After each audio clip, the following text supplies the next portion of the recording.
presume 15 minutes? Thank you. Thank you, Chair, distinguished audience, my very good friend, the Director General of the IDSA, who happens to be a classmate, go back many years since Stevens, together in the History Honours class of 69-72.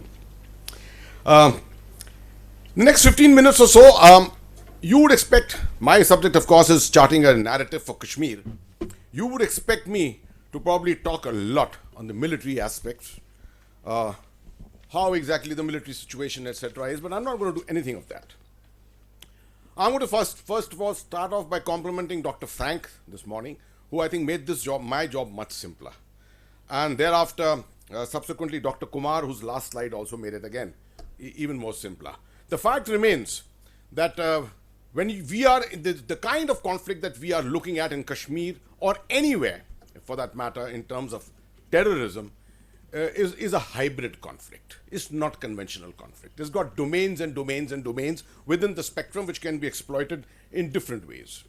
And therefore, this emphasis on the strategic cultural part of it is the most important thing to my mind. But in the general public today, you will find that the two takeaways from the media every day on Kashmir will be the averages in terms of kill ratios, which have come down to 1:1. Okay, it's fine. These are things which you look at situationally. At one time, you will go completely wrong. Look at this in terms of averages over a period of time. Military operations are not going to go anywhere. You are not going to kill the last terrorist. There are 300 of them. There were 5,000 or 8,000 of them. You've reduced them down to 300. To kill the last 300 is going to take you a very long time. So, while all this is happening, you are not going to wait for your counter narratives in other domains of the hybrid conflict.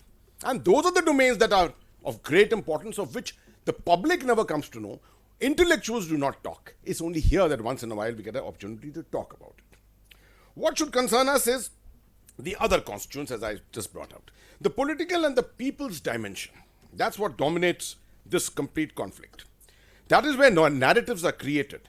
Just remember when Ziaul Haq conceived his plan for jihad in Jammu and Kashmir, one of the major elements of the plan was the exploitation of ideology, in the hope that pan-Islamism would override all other considerations. It could just have been Islam as a binder.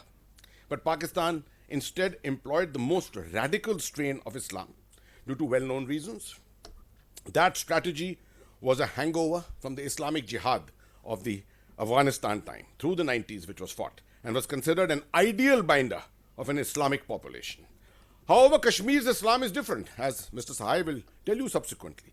Kashmir's Islam is the evolved form of Islam, transformed the mystic Sufist Islam.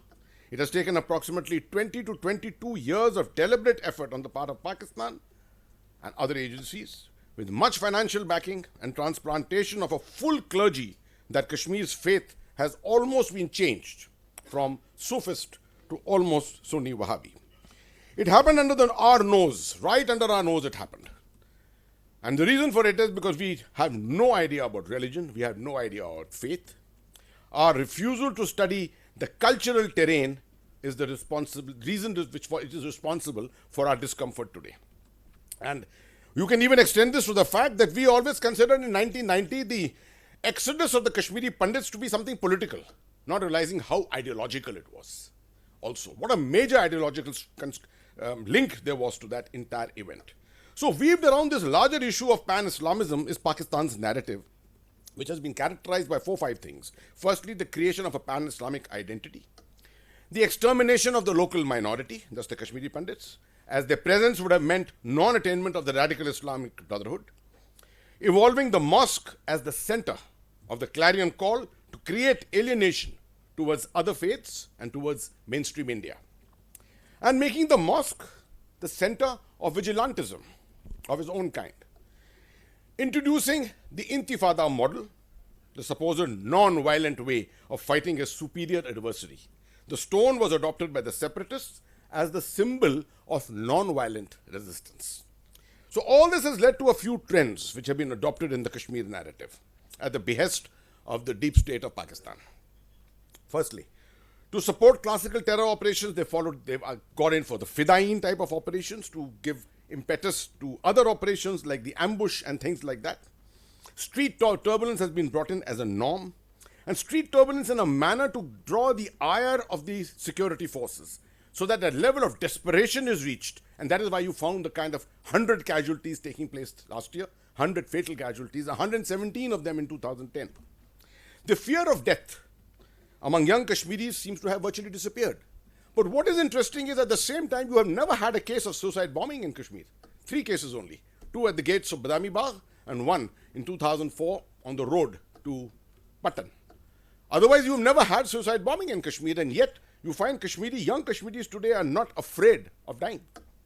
So these are very awkward things which we have to keep looking at. The Islamic flag, the green with crescent and star, which many people in India confuse with the Pakistani flag. Remember, the Pakistani flag has got a white on the left. That's general knowledge always. The Pakistani flag and the Islamic flags are used to inspire and bond with the Ummah. The Friday sermons are known to have become more radical, with calls for resistance against security forces. The separatists have followed the calendar system to bring the people to the streets in a kind of a non-cooperation. The intent is to create triggers to snowball the movement. These do not remain peaceful in any way, as you've seen through last year and through the 2008, 9, 10 period. Initially, this movement was led by people who were in their 20s. Last year, it was observed that it came down to people who were 10 to 14-year-old. They also act as extremely vicious vigilantes to enforce their rules for Kashmiri society, including the bureaucracy. Many members of the bureaucracy have to report at mosques in the morning and pay allegiance to what exactly these vigilantes are doing. Targeting the police was the adopted ploy to intimidate the Jammu and Kashmir police, prevent its cooperation with the army, and possibly instigate an insubordination. They did not succeed in it. The return to Fedayeen phase of 1999-2003, if you remember, the suicide terrorism, not suicide bombing, suicide terrorism. That's the ability of the terrorist to fight until death, not blow himself up. The return to Fedayeen of the 99-2000 phase is a combination with street turbulence, is one of the ways of enhancing terrorist capability. The flash mob generation, which is what is of great interest today these days, which you read in the media, the flash mob generation and interference with operations is a takeoff from this kind of a motivation as much as the turnout at the terrorist funerals which is taking place these days. This is what the army chief was speaking about when he spoke about 2 weeks ago or 3 weeks ago. It intimidates the security forces and assists in this escape of terrorists. It's about 25 terrorists have escaped in the last year because of this kind of a thing which they do. Clearly, the Pakistani strategy has been to enhance alienation, and that's the main thing, and they've been achieving it. Very, very clearly, they've been achieving it. And that has been largely achieved by their focus on making population and the idea of Azadi as the centers of gravity of this entire campaign. And our centers of gravity of the counter campaign are similar: the population and the idea of Azadi.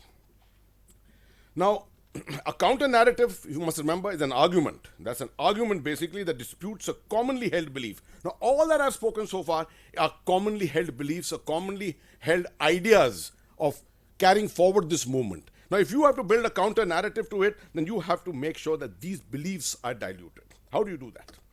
I think the first thing is where the Indian establishment, the security establishment of our country has gone completely wrong. We have never come out with an aim. We do not have an aim in Kashmir. We do not have an aim, and we do not have a long-term strategy. A strategy itself is long-term, medium-term, and short-term. Those who have been in Kashmir will always remember, from the military angle, we always speak of summer strategy and winter strategy. Hopefully not a monsoon strategy. Summer and winter, at least we've been doing that much. But never have we said, strategy 2025. What do we want the end state of Kashmir to be in 2025? Let's work towards that. That has never happened. So, if we agree on this, the acceptance that this is the need, conceptually, unless the acceptance of the whole of government approach is adopted, no counter narrative can succeed. Hybrid warfare is all about whole of government. If anyone thinks that hybrid warfare is about an army on terrorists, you're sadly mistaken.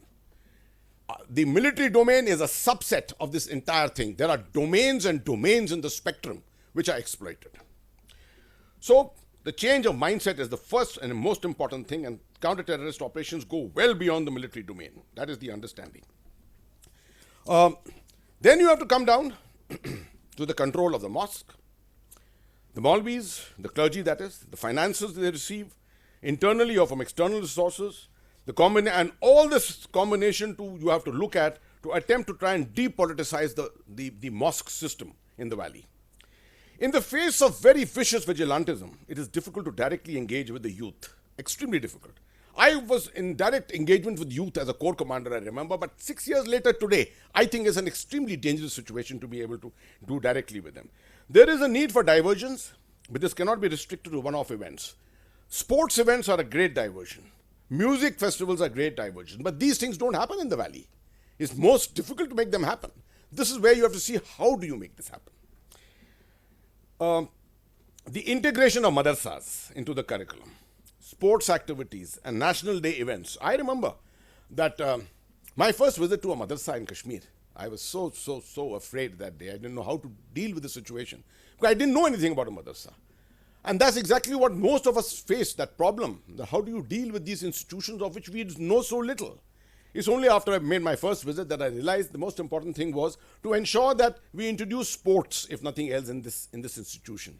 And the second thing was, I requested them, why don't you come and do a march past on Republic Day at the local district event which takes place. And they came and they saluted and they said Jai Hind and things like that. And it was an amazing event. Now that is the kind of thing which I would be looking for. Direct outreach and embroilment in grassroots political activity at municipal and panchayat level. Now, panchayat elections, and you know, are taking place this year again, but the actual empowerment has never taken place. Gender equation. This is the next thing which we have to look at very strongly. The role of women of late has been extremely negative. Even women counseling by fellow Muslim women is unlikely to be accepted today. And therefore, you need to look for role models. And Kashmir role models are something difficult to find. Shah Faisal, the IAS officer, one of the toppers of the IAS. He is a great idol there. But of late, I'm told that even he has lost his appeal. So my experience tells me that the contact and communication with the highest religious authorities, such as the Amir-e-Jamaat of the JEI, the Jamaat-e-Islami, that makes a great difference. If you can speak to him, be in communication with him all the time. The interpretation of religious texts to suit the environment of peace and tranquility, something which we will look forward to Qalbi Sadiq Saab to tell us more about it. The correct interpretation of the text made use of through social media, put out across on the social media. Direct outreach with groups of youth is possible provided leaders have the courage to accept serious criticism. Sitting here is Mr. Shiv Sahai, and I can tell you he and I have sat together a couple of times and listened to youth bombarding us with criticism. And the same youth have gone outside and then asked us how can we join the Kashmir police and how can we join the Indian army. So this is a bit of a dichotomy which you have to understand the psyche of it. This is where the narratives have to be researched and built into. The simple example, last bit of the example is this Burhan Wani came from Tral. Tral is a township where the event operations took place day before yesterday. Tral is a township which has given maybe 300 or 400 terrorists, but most people forget that it has also given more than 500 Jackal-Eye soldiers to the Indian army. And you can't find fault with a single Jackal-Eye soldier, right? Patriotic to the last word, he's a soldier. So something is there which is in this. Last 2 minutes. So, the enlightened ulema of India, rest of India, some of them sitting with us, can they be accepted in Kashmir? That is another thing. You never find the presence of ulema from the rest of India. You will find a disconnect of the Indian Muslim from the rest of Jammu and Kashmir. The Indian Muslim has very conveniently actually kept himself away from it. And there has been no link up between those. Somehow, if we can bring this linkage a little closer, to bring home the lesson to the Kashmiri population that being an Indian and being an Indian Muslim is probably today the greatest thing in the world. When the kind of problems you see around the world and if you have been reading some of what I have been writing in the mainstream media of late, you would realize it. So the most important element for a hearts program, if you want a heart doctrine kind of a program, is the restoration of self-esteem of the public. So if you have talked a lot about the ideological part, the last part of it is that there has to be a redevelopment of the self-esteem of the public. Any public which has suffered for the better part of 30 years in an environment such as this will always suffer from low self-esteem. And the children who have grown up, this whole generation, we can keep blaming them sitting in Delhi and Calcutta and Mumbai. But you have to live in that environment to understand that how it builds up on the psyche of a child. And that is what we have to look at in terms of our counter-narratives and our public perception. The last part, last 30 seconds. Unless security is seen holistically, and unless we follow the same approach which Dr. Frank was telling us today, the whole of government approach, the comprehensive approach to resolving the thing, we will never be able to come to terms. A small anecdote at the end to finish it. We started with the Kashmir Premier League, a cricket tournament in 2011. We had almost 390 matches. We spent 1.45 crore rupees on it. We had Mr. Bedi, the famous spinner, who was advising us on that. And I asked him how much would the BCCI have spent if they had to play 390 matches. So he said about 1,000 crores. And we spent 1.45 crores to play these matches. We kept 400,000 people off the roads, primarily playing, talking, watching, clapping, doing anything. What I'm saying is, there is such a negativity in that environment that anything which is positive will contribute to a counter-narrative. But at the end of the day, remember, that tournament ran for 2 years. And in 2012, the audit authorities put an end to it. They said, we are not giving you the money to play cricket. So you understand the comprehensive nature, the comprehensive approach to problem solving. Thank you very much for your time.